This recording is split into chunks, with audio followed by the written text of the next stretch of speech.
Assalamu alaikum wa rahmatullahi wa barakatuh. My name is Aisha Rosalie and today I'm talking about my mum's response to me becoming Muslim.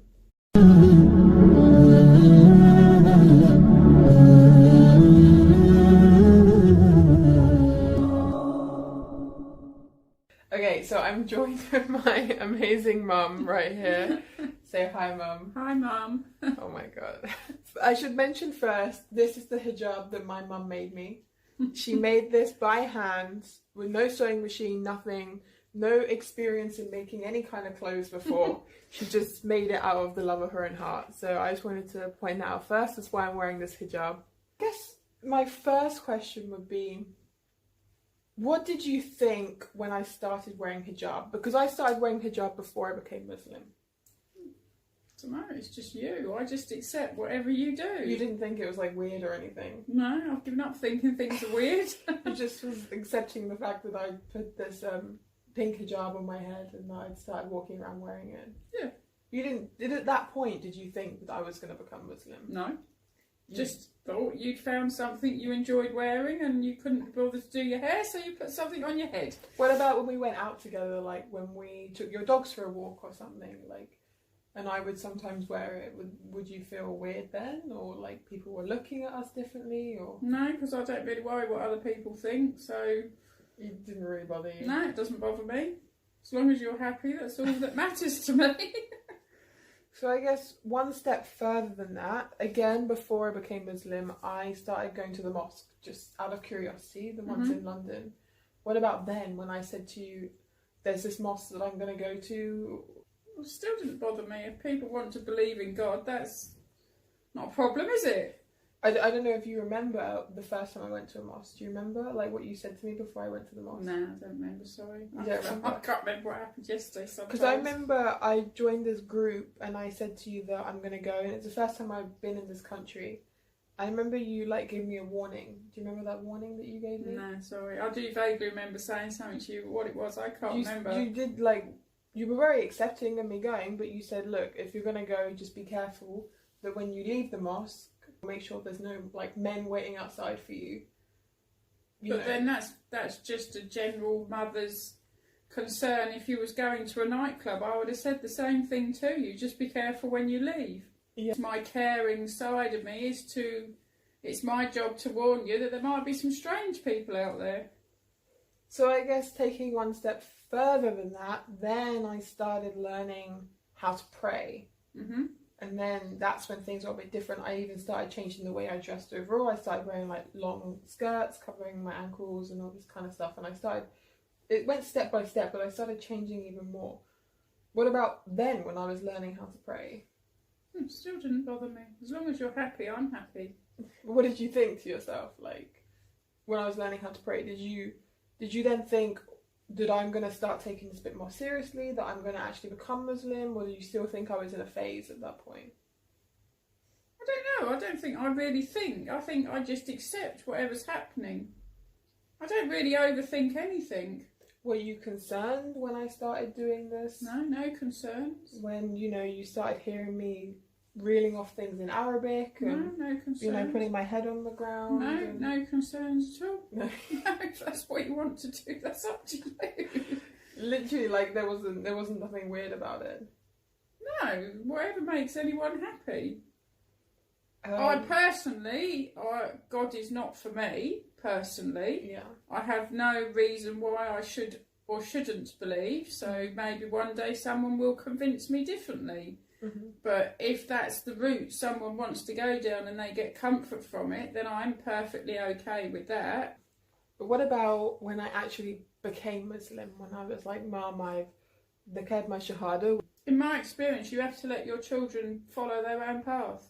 Yeah. If I'd have turned around and said to you, I don't want you to do that, there's a chance you'd have just walked away from me. And I don't have the right to say to you what you can and can't do, unless you're doing something really, really stupid or breaking the law. At that time, what did you know about Islam? What did you know about Muslims? Nothing. Nothing at all? Nothing. Oh, I know you did Ramadan. And that's only because of where we used to live and they all used to do Ramadan, but I was baffled at why anyone did it. But you must have had some opinions, like you know, the media portrays the Muslim world a lot. No, the media portrays terrorists. Yes, they do portray terrorists. And there's good and bad in everyone, and you can't judge everyone by one person. Exactly. I mean, that's completely true.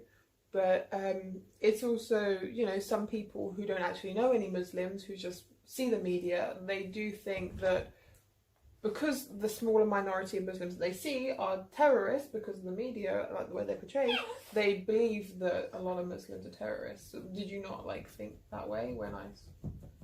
No. No? Well, I didn't think you was going to become a terrorist.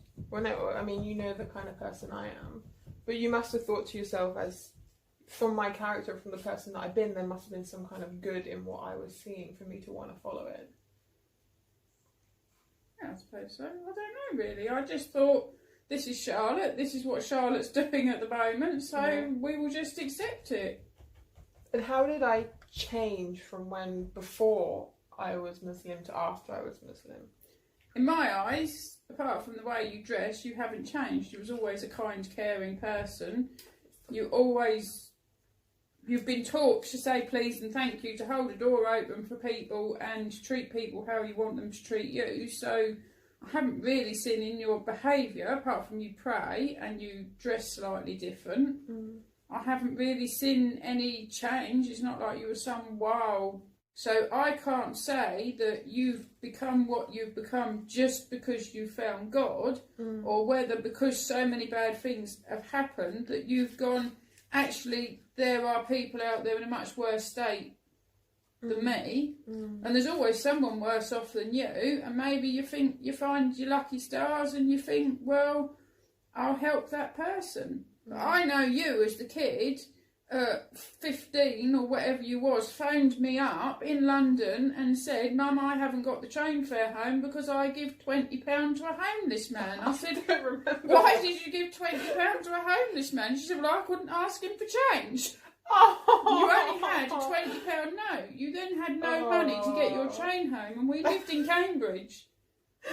Well, that's adorable. I do not remember that at all. You was 15 maybe. You was at one of your theatre schools, and I'd sent you up with enough money for your train fare and everything, and you phoned me up. I believe you phoned me from a police station as well.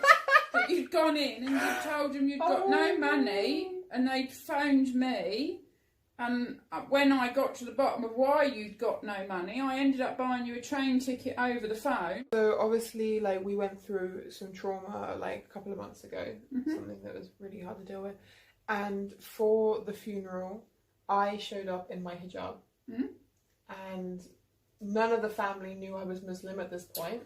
And 10 of the 12 people that were there all judged you. Exactly. Exactly. Actually, the funeral people judged you, the vicar judged you, that had badgered us into doing it because she caught me on the hop. Yeah. Because as far as I'm concerned, I do not come from a religious family. Yeah. And everyone looked at you like you fell off another planet, except me. Exactly. So, like, before the funeral, obviously, I said to Mum, look, I'm Muslim, I'm not willing to take my hijab off. And my mum was just like, fine. You were like, do what you want to do. So I went along, and this was the first time the rest of my family had seen me. And even then, was there not like a part of you that wanted to be like, oh, Charlotte, can you just not, please? Like, this is a funeral, can you? No, there's not part of me. People don't accept it, that's their problem. Yeah. You're my daughter, and I want you to be happy, and I'm fully behind whatever you do. I mean, I remember you ordered me a black hijab online, and you even ordered me, like, black modest clothes because you thought I might not have anything to wear. Yes, because there is one thing I do think, you should wear black to a funeral. But that's not anything religious, that's just up to you. I think moving on from what you just said about it's not religious, so have you at any point in your life believed in a religion, like believed in one set religion? No. But have you ever in your life felt like you believed in God? I will never say I don't believe, because I find it hard to believe in things I can't see. God is something that nobody has ever seen. You say that you've never seen God, whereas like we say we see God's signs everywhere, which is even a fly coming into a room. You know, that fly is alive, it's created by something. We don't believe that fly just happened. But, you know, this is a different topic. This is more like going into dawah territory, which is not what I want to do. I don't want to make dawah in this video. I'm not versed in making dawah. I'm sure you guys are probably better at it than me. Maybe one day I'll be better at it, but this is not what this video is about. So maybe somebody could convince me that I should believe in God. Maybe someone who's a lot more experienced in the deen than me. If you guys know anyone, put me in touch with them. I'm gonna one day make a video with my mum. I'm gonna take her into a mosque and I'm gonna get her to meet a imam or a sheikh there who can actually speak to her way better than what I'll be able to. And